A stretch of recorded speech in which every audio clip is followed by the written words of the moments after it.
எல்லாத்தையும் தனியார் மயம். இந்த நாட்டுக்கு சொந்தமா விமானமே கிடையாதுங்க. வல்லரசு நாடு நாங்க வளர்ந்துகிட்டு இருக்கோம் அப்படின்லாம் சொல்றாங்கல்ல, விமான போக்குவரத்து கூட வச்சுக்க துப்பு இல்லாத நாடு தான். தவறுக்காரமான அனைவருமே அரசியல்வாதிகள். அவங்க எங்க போனாங்க?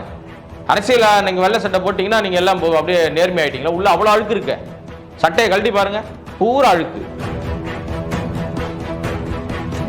இந்த பாஜக அரசாங்கம் பதவிக்கு வந்த பிறகு பேங்க்ல காசு வாங்கிட்டு ஓடி போனவங்க எத்தனை பேர் எடுத்து பாருங்க. அதுல பெரும்பாலான குஜராத்திகள். உடனே அப்படி கேட்டா ஆஹா அப்படின்னு. உண்மையிலே அதுதான். நிறைய விஷயங்களை நீங்க எடுத்து பார்த்தீங்கன்னா பெரும்பாலான குற்றச்செயல்களுக்கு துணை போவது பாஜக. அவருக்கு என்ன கவலை? அவர் கட்சியில் இருக்கிற பிரச்சனையே பார்க்க சொல்லுங்க. முதல்ல அடுத்த கட்சியை உற்று நோக்க வேண்டிய அவசியம் இல்லை. ஏன்னா முதல்ல கண்ணாடி முன்னாடி நின்று நம்மகிட்ட என்னென்ன பிரச்சனை இருக்கு, நம்மகிட்ட என்னென்ன குறைபாடுகள் இருக்குன்னு முதல்ல பார்த்துக்கிட்டோம்.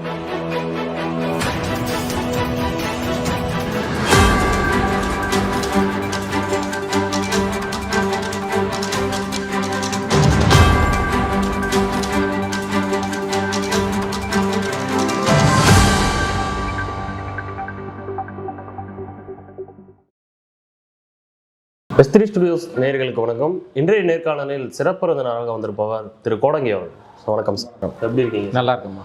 இந்த முன்னாள் பிரதமர் தேவகவுடா அவர்களுடைய பேரன் ரேவண்ணா அவர்கள் இப்போது பாலியல் குற்றச்சாட்டில் வழக்காகி வெளிநாட்டில் தலைமறைவாக இருக்கா அப்படிங்கிற மாதிரி செய்தி உலாவி வருகிறது. தொடர்ந்து பாஜகவில் இருக்கக்கூடிய பிரமுகர்கள் மீது பாலியல் குற்றச்சாட்டுகளும் வேறு சில வழக்குகளும் அவர்கள் மீது வந்து கொண்டே இருக்கிறது. இதை பாஜக கட்சி கவனித்துக் கொண்டே இருக்கிறதா, இல்லை இப்போ குற்றவாளிகள் எல்லாரும் போய் அடைக்கலமாவதற்கான சரியான கட்சியாக பாஜக இயங்கி வருகிறது? இங்கே இந்த கேள்விக்கு பதில் சொல்றதுக்கு முன்னாடி இந்த அவர் எம்பி சீட்டில் நின்னார். இப்போ இந்த எலெக்ஷனில் நிற்கும் போது மோடி அவர்கள் பிரச்சாரத்துக்கு வந்தார். அவருக்காக பிரச்சாரத்தின் போது அவர் சொன்ன விஷயம், ஏன்னா அதுக்கு முன்னாடியே நிறைய கம்ப்ளைண்ட் ஆயிடுச்சு, அது முன்னாடியே நிறைய அவர் மீது இந்த பிரச்சனைகள்லாம் எழும்ப ஆரம்பிச்சிருச்சு. மோடி பிரச்சாரத்தின் போது சொல்றாரு, இவருக்கு அளிக்கிற வாக்குகள் அனைத்தும் எனக்கே அளிக்கிற மாதிரி, என்னை வெற்றி பெற செய்வதற்காகத்தான் இவருக்கு நீங்க ஓட்டு போடணும் அப்படின்றாரு. அப்ப இந்த குற்றச்சாட்டுகள் ஒரு நாட்டினுடைய பிரதமராக 10 ஆண்டுகளாக பதவியில் இருக்கிறவர் இங்க என்ன நடந்துகிட்டு இருக்குன்னு உளவுத்துறை உங்கள்கிட்ட சொல்லியிருக்காதா? இவர் யார் என்பது உங்களுக்கு சொல்லியிருக்க மாட்டாங்களா? இவருடைய அவ்வளவு அட்ராசிட்டி உங்களுக்கு தெரிஞ்சிருக்காதா? அப்புறம் எப்படி நீங்க அவருக்காக நீங்க வாக்கு சேகரிக்க வருவீங்க? பாஜகவை பொறுத்த வரைக்கும் பாலியல் குற்றச்சாட்டுன்றது அவங்களுக்கு ஒன்றும் சாதாரணமான ஒரு விஷயம். போய் டீ கடையில் டீ சாப்பிட்ற மாதிரி பெண்களுக்கு எங்க பார்த்தாலும் நாரி சக்தின்னு பேசுவார் நம்ம மோடி அவர்கள். அமித்ஷா பெண்களை மதிப்போம் அப்படின்னு சொல்லுவார். ஆனால் அந்த கட்சியில் ஒருத்தருக்கும் மரியாதை என்பது சுத்தமாக கிடையாது. தமிழ்நாட்டு பாஜக பெண்கள் குறித்து நிறைய விஷயங்கள் நம்ம பார்த்துட்டோம். இந்த பாஜகவை சேர்ந்தவர்கள் எல்லாம் பாலியல் குற்றச்சாட்டில் மாற்றுறது ஒன்றும் சாதாரண விஷயம். அவர்களுக்கு அது ஒரு பெரிய மேட்டரே கிடையாது. சும்மா வாய்க்கு தான் நாங்கள் நாரி சக்தி பெண் சக்தி அப்படின்லாம் பேசுவார். ஆனால் அவர்களுக்கான உரிய மரியாதையோ உரிய அங்கீகாரமோ எங்கேயுமே அவர் வழங்கப்படுவதும் இல்லை, கொடுக்கறதும் கிடையாது. இது பாஜகவுடைய நிலைப்பாடு. அப்ப கூட்டணி கட்சியா நம்ம முன்னாள் பிரதமர் தேவகவுடைய பையன் பேரன் எல்லாருமே என்ன பண்ணுவாங்க? இதே மாதிரிதான் இருப்பாங்க. இந்த பிரச்சனை என்பது இப்ப நேற்று வந்ததில்லை, எப்பவோ இது கம்ப்ளைண்ட் ஆயிடுச்சு. நடவடிக்கை எடுக்க வேணும் அப்படின்னு சொன்னா அவர் அங்க வந்திருக்க கூடாது. இந்த மாதிரி கேவல பிறவிக்கு நம்ம தேர்தலில் சீட்டு கொடுத்தது மிகப்பெரிய அயோக்கியத்தனம். சீட்டு கொடுத்து அவர் பிரச்சாரத்துக்கு போனது அதை விட அயோக்கியத்தனம். ஸோ அப்ப இதுல என்ன தெரியுதுன்னா, வாய் வார்த்தைக்கு தான் பெண்களை மதிக்கிறோம்னு சொல்றாங்க பாஜக. முழுக்க முழுக்க பெண்களுக்கு எதிரான அனைத்து குற்றங்களிலும் அவர்கள் ஈடுபடுகிறவர்களை ஊக்குவிக்க தான் செய்யறாங்க. பில்கிஸ் பானு வழக்கில் என்ன நடந்துச்சு சார்? கண்ணுக்கு தெரிஞ்சு அவ்வளவு அயோக்கியத்தனம் பண்ணியிருந்தாங்க சார். அவர்கள் குற்றவாளிகள் தீர்ப்பு கொடுத்து அவர்கள் ஜெயிலுக்குள்ள போட்டாச்சு. அவர்களை குற்றமற்றவர்கள் சொல்லி இவ்வளவு நாள் இருந்துட்டாங்க, அவர்களுக்கு நாங்க விடுதலை பண்றோம் அப்படின்னு சொல்லி விடுதலை பண்றீங்களே, இதை விட மிக கொடூரம் வேற எங்கேயாவது இருக்குமா? இதை விட பச்சை குழந்தைய கண்ணுக்கு முன்னாடி அடிச்சு கொள்றாங்க. கொடூரமான கூட்டு பாலியல் வன்புணர்வு பண்ண கும்பல் கேட்டா இவங்க இந்த பிரிவில் பிறந்ததனால் இவர்கள் தவறு செய்திருக்க மாட்டார்கள் அப்படின்றது. அப்ப நீதிமன்றம் கொடுத்த தண்டனை என்ன ஆகுது? என்னென்ன பிரச்சனை பண்ணாங்க பாருங்க. இது இவர்களுக்கு சாதாரண விஷயம். தமிழ்நாட்டில் எவ்வளவு கூத்து நடந்துச்சு. நான் ஏன் ஆடியோ வீடியோ கட்சின்னு சொல்றேன்னா, இது பூரா அதுல தான் ஓட்டிக்கிட்டு இருக்கு. வண்டி உருள்றதே ஆடியோ வீடியோல தான் ஓடுது. மக்களுக்கு நல்லது பண்ணணும், எதையாவது ஒரு லிஸ்ட் போட சொல்லுங்க பார்க்கலாம். சார் நான் 2 வெள்ளை பேப்பர் கொடுக்குறேன் சார். இந்த நாட்டு மக்களுக்கு 10 ஆண்டுகள்ல மோடி அவர்கள் 10 வருஷத்துல மட்டும், ரொம்ப கூட வேண்டாம், இந்த 10 ஆண்டுகள்ல மோடி என்னென்னலாம் மக்களுக்கு நன்மை செய்திருக்கிறார், இந்த நாட்டினுடைய பொருளாதாரத்தை வளர்ப்பதற்காக மக்களுக்கு அடித்தட்டு மக்கள் கார்பரேட் கோஷ்டியில் உள்ள வரக்கூடாது. இதுக்கு என்ன பண்ணியிருக்கான்னு லிஸ்ட் சொல்லுங்க பார்க்கலாம். வெள்ளை பேப்பரா தான் இருக்கும். ஆனால் காங்கிரஸ் அரசாங்கம் 50 வருஷம், நான் காங்கிரஸ் ஆதரவா பேசல, சுதந்திரத்துக்கு போராடின காங்கிரஸ் அரசாங்கம் 50 வருஷமா இருந்து நாட்டை சீரழிச்சுன்றாங்க இல்லையா, அந்த பக்கம் ஒரு வெள்ளை பேப்பர் கொடுத்து காங்கிரஸ்காரன் யாரும் எழுத மாட்டான், சாதாரண மக்கள்கிட்ட கொடுத்து எப்பா காங்கிரஸ் ஆட்சியில் நீ எல்லாம் என்ன அனுபவிச்சுன்னு எழுதுனா பொதுத்துறை நிறுவனங்கள் உருவாக்குனதெல்லாம் யாரு? எத்தனையோ பொதுத்துறை நிறுவனங்கள் உருவாக்கி வச்சாங்க. உருவாக்கின பொதுத்துறை நிறுவனங்கள்லாம் தனியாருக்கு வித்து வாயில போட்டுக்கிட்டது பாஜக அரசாங்கம். ஒரே ஒரு பொதுத்துறை உருவாச்சா மோடி அரசாங்கம் வந்த பிறகு இந்த 10 வருஷத்துல? எல்லாத்தையும் தனியார் மயம். இந்த நாட்டுக்கு சொந்தமா விமான மயம் கிடையாதுங்க. வல்லரசு நாடு நாங்க வளர்ந்துகிட்டு இருக்கோம் அப்படின்லாம் சொல்றாங்கல்ல, விமான போக்குவரத்து கூட வச்சுக்க துப்பு இல்லாத நாடு தான். இதை விட கேவலமா என்ன பண்ண முடியும்? நம்ம அவமானத்தினுடைய சின்னம். இந்த முறை அவர்கள் ஓட ஓட விரட்டடிக்கப்படுவார்கள் மட்டும்தான் தேர்தலுடைய முடிவுகள் தெளிவா தெரியும். ஆனால் அதையெல்லாம் மாற்றி ஏதாவது பண்ண முடியுமான்னு முறைகேடுகளில் வெற்றி பெறுவதற்கு இவர்கள் வழக்கம். நீங்க சொன்ன சூரத் எம்பி ஓடி போயிட்டாரு, திடீர்னு போயிட்டாரு. அதே சூரத்தில் என்ன நடந்துச்சுங்க கொஞ்ச நாளைக்கு முன்னாடி மேயர் தேர்தல் என்ன ஆச்சு யோசித்து பாருங்க.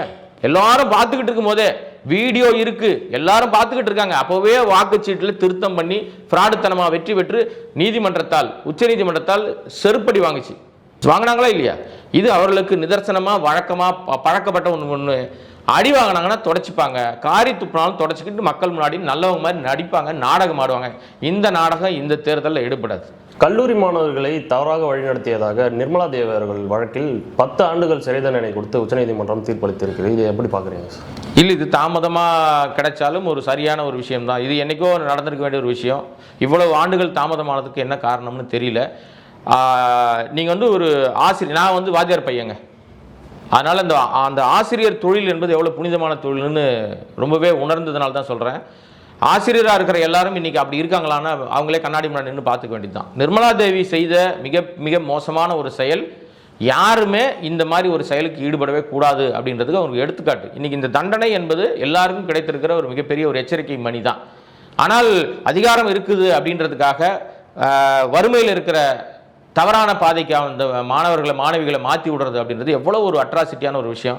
இது தண்டனை ரொம்ப தாமதமாக வந்திருக்கு. ஆனாலும் இந்த தண்டனையில் இன்னும் பல பேர் சிக்க வேண்டியவர்கள் எல்லாம் வெளியில் தப்பி இருக்கிறார்கள் தான் நான் என்னை போன்ற பத்திரிகையாளருடைய பார்வையில் தெரியுது. அவர் நேர்மையாக இன்னும் நம்ம விசாரித்திருந்தால் இன்னும் பல பேர் சிக்கியிருப்பாங்க, பிரபலங்கள் மாட்டியிருப்பாங்க, அதெல்லாம் தப்பிச்சிட்டாங்க. அது என்ன சொல்லுவாங்கன்னா, எவனோ ஒருத்தன் சிக்கனவனை போடுறா, அனுபவிச்சவன் ஜாலியாக இருந்தவன்லாம் எஸ்கேப் ஆயிட்டானுங்க. இப்போ அவர்களுக்கும் தண்டனை உண்டு இல்லை சார். குற்றம் செய்தவனும் மாட்டணும் சார், குற்றச்செயலில் ஈடுபட சொன்னவனும் மாட்டணும். அப்போ இங்கே ஒரு சாராருக்கு மட்டும்தான் நாங்கள் நீதியை நிலைநாட்டுறோன்னு போயிட்டு இருக்காங்க. தவறுக்கு காரணமானவர்கள் எங்கே இருக்காங்க? தவறுக்கு காரணமான அனைவருமே அரசியல்வாதிகள். அவங்க எங்கே போனாங்க? அரசியல் நீங்கள் வெள்ளை சட்டை போட்டிங்கன்னா நீங்கள் எல்லாம் அப்படியே நேர்மை ஆகிட்டீங்களா? உள்ள அவ்வளோ அழுக்கு இருக்க, சட்டையை கழட்டி பாருங்க, பூரா அழுக்கு. என்ன பண்ணுவீங்க? அதனால் இந்த தீர்ப்பு இது தாமதமாக வந்திருந்தாலும் கரெக்ட். ஆனால் இதை தாண்டி இன்னும் பல பேர் வெளியில் பசுத்தோல் போற்றிய நரியாக சுற்றிட்டு இருக்காங்க. புலின்னு கூட சொல்ல மாட்டேன், புலியை கேவலப்படுத்துகிற வேலை அது. அந்த மாதிரி வேலையோடு நிறைய சுற்றிட்டு இருக்காங்க. நிச்சயமாக ஒரு நாள் மாட்டுவாங்க. ரேவண்ணா மாட்டினார் இல்லைங்களா, இந்த மாதிரி மாட்டுவாங்க என்னைக்கோ ஒரு நாள். ரேவண்ணா அவர்களுடைய வழக்கில் அமித்ஷா அவர்கள் விமர்சனம் என்ன சொல்கிறாருன்னா, காங்கிரஸ் தான் கர்நாடகாவில் ஆட்சியில் இருக்குது, அவர்கள் தான் இது மீதான விசாரணையை தொடங்கணும், அதுக்கான நடவடிக்கை எடுக்கணும் அப்படின்ற மாதிரி சொல்கிறாங்க. பிரியங்கா காந்தி என்ன சொல்கிறாங்கன்னா, மத்தியில் இருக்க உங்களுக்கு அறியாமலே அவர் வெளிநாட்டுக்கு தப்பிச்சு போயிட முடியுமா, நீங்கள் தான் அதை சரியாக கண்டுக்கல அப்படிங்கிற மாதிரி சொல்கிறாங்க. மாற்றி இரு கட்சிகளும் இதை அரசியல் மயமாக்குவது மட்டும் சரியான விஷயமா இருக்குமா? இதுக்கு உடனடி தீர்வு என்பதை நோக்கி செல்லாமல் ஆக்சுவலாக இந்த மாதிரி சம்பவத்தில் பாதிக்கப்பட்ட விக்டிம்ஸ் அவங்க பேர் தெரியக்கூடாது, முகம் தெரியக்கூடாது, அவங்களுக்கு பாதிப்புகள் எதுவும் ஆயிரும்னு சொல்லி நிறைய கவனமான ஒரு கோட்பாடுகளை வச்சு தான் காவல்துறை நடவடிக்கை எடுக்கும். ஆனால் இப்போ பார்த்தீங்கன்னா கிட்டத்தட்ட ஆயிரக்கணக்கான பென்டிரைவுகள் அந்த ஊர் முழுக்க, அந்த தொகுதி முழுக்க எல்லா இடங்களையும் கிடச்சிருச்சு. எல்லா பக்கமும் எல்லாரும் பார்த்துருக்காங்க, அதை நிறைய பேர் பார்த்துருக்காங்கன்னு வச்சுங்களேன். அப்போ அதில் பாதிக்கப்பட்ட பல பேர் தற்கொலை முயற்சிகள்லாம் போயிருக்காங்க. ஒரு போலீஸ், பெண் போலீஸ் அவருடைய கணவரோடு சேர்ந்து தற்கொலை முயற்சியெல்லாம் பண்ணியிருக்காங்க. இப்படி பல பேரும் மாட்டினதுக்கு என்ன காரணம்னா, நம்மளுடைய அவமானம், மிகப்பெரிய அவமானம் ஆயிடுச்சு, இது வெளியில் வந்துருச்சு. ஏன்னா அவர்கள் என்ன அழுத்தத்தினால் அந்த மாதிரியான ஒரு நிலைக்கு தள்ளப்பட்டாலும் நமக்கு தெரியாது. ஏன்னா அதிகாரத்தில் ஒரு அமைச்சருடைய பேரன், முன்னாள் முதல்வருடைய, முன்னாள் பிரதமருடைய குடும்பத்தில் சேர்ந்தவர் பேரன், இப்படி பல விஷயங்கள், அப்பா மந்திரி, பெரியப்பா மந்திரி, அப்படிலாம் இருக்கக்கூடிய ஒரு பெரிய பிரபலம். அவங்க ஃபேமிலிக்குள்ள வீட்டில் வேலை செய்கிறவங்களை ஆரம்பித்து அவங்க வீட்டுக்கு வரக்கூடிய போலீஸ் அதிகாரிகள், பெண் போலீஸ் அதிகாரிகள் யாராக இருந்தாலும் அவர்கள் எல்லாரும் பாலியல் துன்புறுத்தலுக்கு ஆளாயிருக்காங்க. அவங்க என்னெல்லாம் சொல்லியிருப்பாங்க தெரியாது. ஒருவேளை ஆசை வார்த்தை கூறியிருக்கலாம், உனக்கு பதவி உயர் கொடுக்குறேன்னு சொல்லியிருக்கலாம், என்னென்னமோ காரணம் சொல்லியிருக்கலாம். நம்ம அந்த காரணம் நதி மூலம் ரிஷி மூலம் தேட வேண்டியதே இல்லை. நீங்கள் சொல்கிற இந்த குற்றச்சாட்டுகளில் ஏன் இவங்க நடவடிக்கை எடுக்கல, அவங்க நடவடிக்கை எடுக்கலன்னா, இப்போ அந்த நபர் சம்பந்தப்பட்ட குற்றவாளி அவர் வெளிநாட்டுக்கு ஓடி போயிட்டார். வெளிநாட்டுக்கு எப்படி ஓட முடியும்? வெளிநாட்டுக்கு ஓடணும்னா வான்வழி மார்க்கமாக தான் ஓட முடியும். வான்வழி மார்க்கத்தினுடைய முழு கட்டுப்பாடும் ஒன்றிய அரசாங்கத்து கட்டுப்பாட்டில் தான் இருக்குது இன்னைக்கு வரைக்கும். ஆனால் தேர்தல் நடந்துகிட்டு இருந்தாலும் அவங்க கட்டுப்பாட்டில் தான் இருக்குது. அப்போ இந்த குற்றச்சாட்டு ரொம்ப மாதத்துக்கு முன்னாடியே வந்துருச்சு. அப்போ சரியான நடவடிக்கை அப்படின்றது வந்து நீங்கள் உங்கள் கைப்பாவையாக தான் வச்சுருக்கீங்க. நீங்களே வந்து பிரச்சாரத்துக்கு வரீங்க, மோடியே வராருங்க பிரச்சாரத்துக்கு அந்த சம்பந்தப்பட்டவருக்கு ஆதரவாக. அப்போ காவல்துறை வந்து நீங்கள் வந்து மாநில அரசாங்கம் எடுக்கிற எல்லா நடவடிக்கைகளையும் ஒன்றிய அரசாங்கம் வந்து சப்போர்ட் பண்ணுதா? எங்கே பண்ணுறீங்க? எதிர்கட்சிகள் ஆளுகிற எல்லா மாநிலத்திலையும் அவர்கள் கைகள் எல்லாம் கட்டப்பட்டிருக்கு. அப்போ அவன் தப்பிச்சு ஓட தான் செய்வான். இந்த பாஜக அரசாங்கம் பதவிக்கு வந்த பிறகு பேங்க்ல காசு வாங்கிட்டு ஓடி போனவங்க எத்தனை பேர் எடுத்து பாருங்க. அதில் பெரும்பாலான குஜராத்திகள். உடனே அப்படி கேட்டால் ஆஹா அப்படின்வாங்க. உண்மையிலே அதுதான். நிறைய விஷயங்களை நீங்கள் எடுத்து பார்த்தீங்கன்னா பெரும்பாலான குற்றச்செயல்களுக்கு துணை போவது பாஜக. அதனால இந்த விஷயத்தை பொறுத்த வரைக்கும் பிரியங்கா சொல்றது சரியா தப்பான்ற வார்த்தைக்கு நான் வரல. யார் பண்ணாலும் தப்பு தானே. அது என்ன வந்து காங்கிரஸ், அது என்ன வந்து ஜனதா தளம், அதுக்கு என்ன பிஜேபி? இல்லை, இரு கட்சிகளும் மாறி மாறி ஒருவர் சார் ஒன்றிய அரசாங்கத்தின் கட்டுப்பாட்டில் தான் வெளிநாட்டுக்கு தப்ப முடியும். அப்போ நீங்கள் அவங்க வந்து கோட்டை விட்டுட்டீங்க. ஏன்னா இவங்க பிரச்சனை வந்தவொடனே அவர் வந்து அங்கே இல்லையே, கர்நாடகாவிலே இல்லையே, அந்த இடத்துல இல்லையே. அவர் தப்பிச்சு உங்களுடைய பாதுகாப்பில் தான் எங்கேயோ இருந்ததா சொல்கிறாங்க. அப்புறம் அங்கேருந்து அவர் வந்து வெளிநாட்டுக்கு ஓடி போயிட்டார். இப்போவும் நினைத்தால் இன்டர்போல் உதவியோடு அவர் அங்கேருந்து புஷ்ணு வர முடியும். இல்லை, வராருன்னு ஒரு நியூஸ் வந்திருக்கு. அதுதான் பிடிக்க முடியும். பிடிக்க முடியாதெல்லாம் ஒன்றும் கிடையாதுங்க. கண்டிப்பாக சட்டத்தின் முன் தவறு செய்தவர்கள் நிறுத்தப்படணும். அதற்கு என்ன உண்டோ அதற்கான எல்லா விஷயங்களும் தண்டனைகளும் அவர் பெறப்படணும். அதற்கு எந்த அரசாங்கம் வந்தாலும், ஒன்றியத்தில் எந்த அரசாங்கம் ஆட்சியில் உட்கார்ந்தாலும் இதையெல்லாம் இந்த தேர்தலுக்காக பயன்படுத்துறதை விட்டுட்டு நியாயப்படி அவங்க வந்து நடவடிக்கை எடுத்தாங்கன்னா உருப்படியாக மக்கள் பணி செய்கிறாங்கன்னு நம்பலாம். பார்க்கலாம் என்ன பண்ணுறாங்கன்ட்டு. இந்தியா கூட்டணி வெற்றி பெற்றால் யார் பிரதமராக இருப்பாங்க? ஒரு வருடம் மம்தா பானர்ஜி, ஒரு வருடம் ராகுல் காந்தி, ஒரு வருடம் ஸ்டாலின், இப்படி மாறி மாறி. யார் சொல்றது இது யார் சொல்றது? அமித்ஷா அவர்கள் வந்து விமர்சனம் வச்சிருக்காரு சார். அவருக்கே அந்த கவலை, அவருக்கு என்ன அந்த கவலை? அவர் கட்சியில் இருக்கிற பிரச்சனையே பார்க்க சொல்லுங்க. முதல்ல அடுத்த கட்சியை உற்று நோக்க வேண்டிய அவசியம் இல்லை. ஏன்னா முதல்ல வந்து கண்ணாடி முன்னாடி நின்று நம்மகிட்ட என்னென்ன பிரச்சனை இருக்குது, நம்மகிட்ட என்னென்ன குறைபாடுகள் இருக்குன்னு முதல்ல பார்த்துக்கிட்டோம். அப்புறம் அடுத்தவங்க வந்து குறை சொல்றதுக்கு. இப்போ நாங்கள் தான் வெற்றி பெறுவோம்னு மார்த்தட்டிக்கிட்டு இருந்த அதே அமித்ஷா இப்போ ஏன் அடுத்த இந்தியா வெற்றி பெற்றால் அப்படின்னு ஏன் அந்த வெற்றி பெற்றால்ன்ற ஏன் வராரு? எங்கே வராரு? 2 கட்ட தேர்தல் முடிஞ்ச உடனே வராரு. அப்போ 2 கட்ட தேர்தலில் உங்களுடைய உளவுத்துறை உங்களுக்கு ரிப்போர்ட் கொடுத்துருக்கோம், எல்லாரும் எடுத்திருப்பாங்க. எலெக்ஷன் ஓட்டு போட்ட பிறகு திருப்பி வந்து நீங்கள் மக்கள்கிட்ட கருத்து கேட்டிருப்பாங்க. நிச்சயமாக எல்லா கருத்து கணிப்புகளும் உங்களை மாதிரி திணிக்க முடியாது.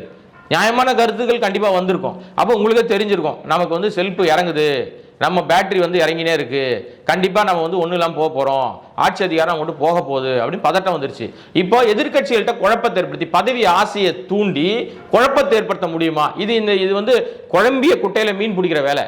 தெளிந்த நீரோடையா இருந்ததுன்னு வச்சுங்களேன், அடியில் என்ன இருக்குன்னு தெரிஞ்சிடும், ஈஸியாக கண்டுபிடிச்சிடலாம்.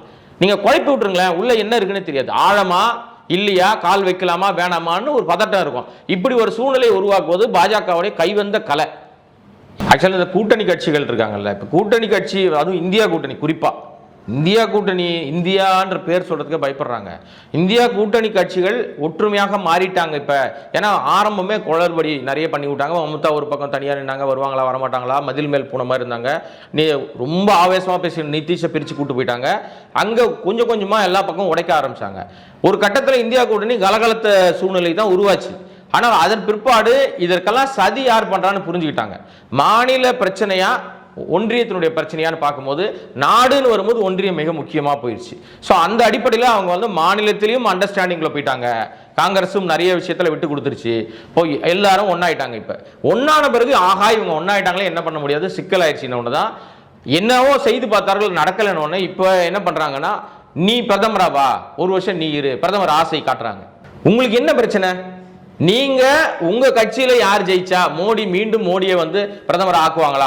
ஏன்னா அங்க அவங்களுடைய அஜெண்டாவே முழுக்க முழுக்க RSS அஜெண்டா தான். நாக்பூருடைய உத்தரவின் பேரில் தான் அங்கே நடக்கும் எல்லாமே. அப்போ நாக்பூர் மோடியை மீண்டும் பிரதமராக உட்கார வைக்குமான பெரிய கேள்வி இருக்கு. அங்கேயே யாருக்கு என்ன மரியாதை இருக்கு அப்படின்னு ஒரு பிரச்சனை ஓடிட்டு இருக்கு. முதல்ல அதை பாருங்க. உங்க குடும்பத்தில் இருக்க பிரச்சனையை முதல்ல பார்த்துட்டு அடுத்த குடும்பத்துக்கு வாங்க. காங்கிரஸ்ல யார் வந்தா என்ன, யார் வரலன்னா என்ன, மம்தா வந்தா உங்களுக்கு என்ன, வரலன்னா உங்களுக்கு என்ன, உங்களுக்கு என்ன கவலை? உங்க கூட்டணி கிடையாது இல்ல, அப்புறம் ஏன் அதுக்கு வரீங்க? நீங்க அடிப்படையில் தன்னை குறித்துதான பேசுவதற்கு மறந்துவிட்டு அடுத்தவனை குறித்து பேசிட்டு இருக்கேன், தம்மிட்ட தோல்வி இருக்குன்னு அர்த்தம். இப்போ என்கிட்ட ஒரு வீக்னஸ் இருக்கு, நான் காட்டக்கூடாதுன்னு சொன்னா நான் வந்து உங்களை பத்தியே பேசிட்டு இருப்பேன், என்னை பத்தியே சொல்ல மாட்டேன். ஏன்னா என்கிட்ட தான் தோல்வி இருக்கு, என்கிட்ட தான் நிறைய வீக்னஸ் வச்சிருக்கேன். ஸோ அந்த மாதிரி நிலையில தான் அமித்ஷா இருக்காரு. பாவம், அவர் என்ன பண்ணுவாரு, ஏன்னா அவருடைய பையன் ஜெய்ஷா இருக்கார் இல்லையா, அந்த ஜெய்ஷா குறித்து பேசணும்னா நிறைய பேசலாம். நம்ம அவர் ஒரு கம்பெனி ஆரம்பிக்கிறார், ஏதோ ஒரு 50,000 1 லட்சம் போட்டு ஒரு கம்பெனி ஆரம்பிக்கிறார் போல இருக்கு. அந்த கம்பெனி ஆரம்பிச்ச சில மாதங்களில் பல்லாயிரக்கணக்கான கோடி ரூபாய் அதுல வந்து முதலீடாக வருது. எப்படி வருது? அவர் என்ன பெரிய ஒரு அம்பானி வீட்டு பையனா? அம்பானி ஏன் குறிப்பிடுறோம்னா ஒரு பெரிய உலக பணக்காரர்னு சொல்றாங்கல்ல, அந்த மாதிரி அமித்ஷா உலக பணக்காரரா? அதிகாரத்தினுடைய ஆளுமையில அமித்ஷாவுடைய மகன் அப்படின்ற ஒரே காரணத்துக்காக தான் அவருக்கு அவ்வளவு முதலீடுகள் வந்தது. இல்லைன்னு சொல்லுங்க, அவரை சொல்ல முடியாது. அதே மாதிரி விளையாடவே தெரியாது, கிரிக்கெட்னா என்னன்னே தெரியாது, கிரிக்கெட் வாரியத்தினுடைய தலைவராக மாறுறார். இந்த உலகத்திலேயே விளையாட தெரியாத ஒருத்தர்கள் தலைவராக வருகிற ஒரே நாடு நம்ம நாடு மட்டும் தான் இருக்கும். விளையாட்டை ஊக்குவிக்கிறோம்னு சொல்லுவாங்க, ஆனா அங்கேயும் பாத்தீங்கன்னா ஒரு குறிப்பிட்ட சமூகத்தை தான் எடுப்பாங்க. திறமை இருந்தா கூட நீ இந்த பிரிவை சேர்ந்தவன், நீ தேவையில்லைன்னு விரட்டி விடுவாங்க. அவருக்கு என்ன விளையாட தெரியும்? அவர் தான் கிரிக்கெட் வாரியத்தினுடைய தலைவராக இருக்கார். இது எல்லாத்துக்கும் விடிவு வரும். மேகம் மறைச்சிட்டு இருக்க மாதிரி கண்டிப்பா மேகம் வந்து கலைஞ்சு போக போகுது. இவனுடைய ஒரிஜினல் முகம் வெளியில தெரிஞ்சிருச்சு மக்களுக்கு. இந்த தீர்ப்பு நிச்சயமாக வட மாநிலங்களில் வாங்குற அடி அவர்களுக்கு வாழ்நாளில் மறக்க முடியாத அடியா இருக்கும். தென் மாநிலம் கூட்டுருங்க, வட மாநிலம் மிகப்பெரிய அடி இருக்குது. அதனால இந்த சொல்ற அந்த பிரதமர் யாருன்ற இந்த கேலி கூத்து பஞ்சாயத்தெல்லாம் விட்டுட்டு அடுத்த வேலையை உருப்புற வேலையை பார்த்தாருன்னா கரெக்டா இருக்கும். சரி, இப்போ அவங்க சொல்லலைன்னா கூட நமக்கே ஒரு கேள்வி வருது இல்லைங்களே, காங்கிரஸ் கூட்டணிக்கு யார் பிரதமர் வேட்பாளர்? ஒருவேளை ஸ்டாலின் அவர்களுக்கும் மம்தா பானர்ஜிகளுக்கும் அந்த வாய்ப்பு இருக்கா? இல்ல, அது வந்து என்னன்னா, நீங்க வந்து முதல்ல வந்து வெற்றி கனியை பெறட்டும். ஸ்டாலின் வந்துருவாரா, மம்தா வந்துருவாரா, ராகுல் வந்துருவாரா அப்படின்றதெல்லாம் இப்ப நம்ம வந்து இந்தியா கூட்டணியின் முதன்மையானவரா ஸ்டாலின் அவர்கள் அவர் கை காட்டுற ஆள் பிரதமராக வந்துட்டு போறாரு. இதுல என்ன இருக்கு நமக்கு? நீங்க இந்த நாட்டு மக்களுக்காக வேலை பார்க்கிற யாரோ ஒருத்தர், மக்களுக்காக வேலை பார்க்கிற ஒருத்தர் பிரதமராக வரணும்னு நான் என்னை போன்ற பத்திரிகையாளர் விரும்புறோம். யாரோனா இருக்கலாம், அது யாருக்கு வேண்டுமானாலும் அந்த அடையாளம் அவர்களுக்கு வழங்கப்படலாம், அது ஒன்றும் தப்பு கிடையாது. அதனால அது வந்து வெற்றிக்கு பின்னாடி தான் அதை யோசிக்கணும்.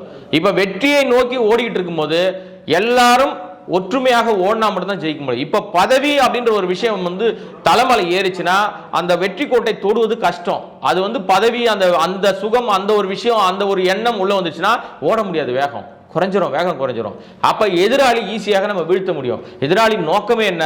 உங்களுக்கு பதவி ஆசை காட்டி, இல்ல உங்களுக்குள்ள ஒரு குழப்பத்தை ஏற்படுத்தி, 4 மாடுகள் கதை தெரியல உங்களுக்கு, அதைத்தான் பண்ணிக்கிட்டு இருக்கு. 4 மாடு ஒன்னா இருக்கிற வரையும் சிங்கமோ இல்லை எந்த மிகப்பெரிய மிருகம் வந்தாலும் அந்த மாடுகளை ஒன்றும் பண்ண முடியாது, விரட்டி விட்டுரும். ஆனால் அவர்களை தனித்தனியா பிரிச்சு விட்டா சாதாரண நரி வந்தா கூட அடிச்சு போட்டுரும், தந்திர நரி வந்தா கூட அந்த வேலையை செஞ்சிடும். ஸோ இப்போ ஒற்றுமையை குலைப்பதற்கான வேலை தான் நீங்கள் கேட்குற இந்த கேள்வியினுடைய சாராம்சம். அதனால் வந்து அது தேவையற்ற ஒரு, இப்போதைக்கு எழ வேண்டிய கேள்வி இல்லை.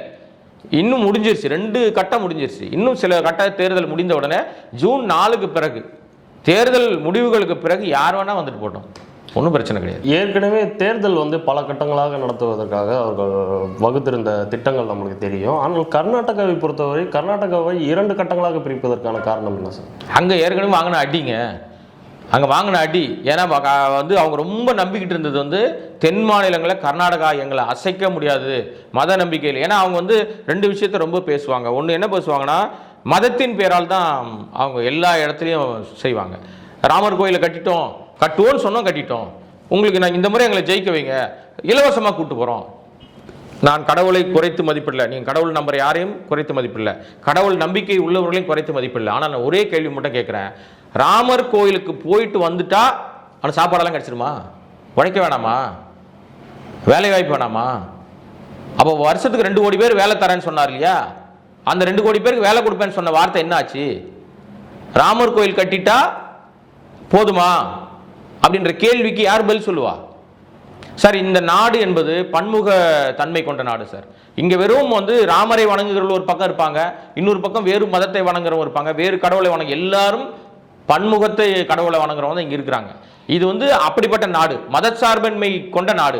இதை ஒரு மதச்சார்பான நாடாக, ஒரு மதத்தின் பேரால் நீங்க ஆட்சி நடத்தணும்னு ஆசைப்படுறீங்கல்ல, இங்கதான் உங்களுடைய அழிவும் உங்களுடைய வீழ்ச்சியும் ஆரம்பிக்குது. எவ்வளவு பெரிய கொம்பனா இருந்தாலும் இதை மட்டுமே கையில பிடிச்சிக்கிட்டு நான் வருவேன் அப்படின்னு சொல்லி வந்தீங்கன்னா அதே மக்களால் ஓரங்கட்டப்படுவீங்க, அதே மக்கள் உங்களை ஓட ஓட விரட்டி அடிப்பாங்க. ஏன்னா இங்கே பழகுகிற எல்லாரும் யாரும் நீங்க என்ன மதம் நீங்க என்ன ஜாதின்னு பார்த்து பழகிறது இல்லை. அதை மட்டும் பிடிச்சுக்கிட்டு ஆட்சி அதிகாரத்தை பெற வேண்டும் நினைக்கிறவங்க மட்டும் தான் அது ஜாதியை பார்ப்பான், மதத்தை பார்ப்பான், நான் யார் தெரியுமான்னு பார்ப்பான். பேசுற எல்லாரும் அவங்க குடும்பத்தில் அவங்க வீட்டுக்குள்ள இங்க பேசுவாங்க, நாங்கெல்லாம் அப்படி பார்க்கறது இல்லை. ஆனால் அவங்க வீட்டில் போய் பாருங்க, பின்வாசல் வழியாக தான் வேலை செய்கிறவங்களை விடுவாங்க, நேராக முன்வாசல் வழியாக விட மாட்டான்.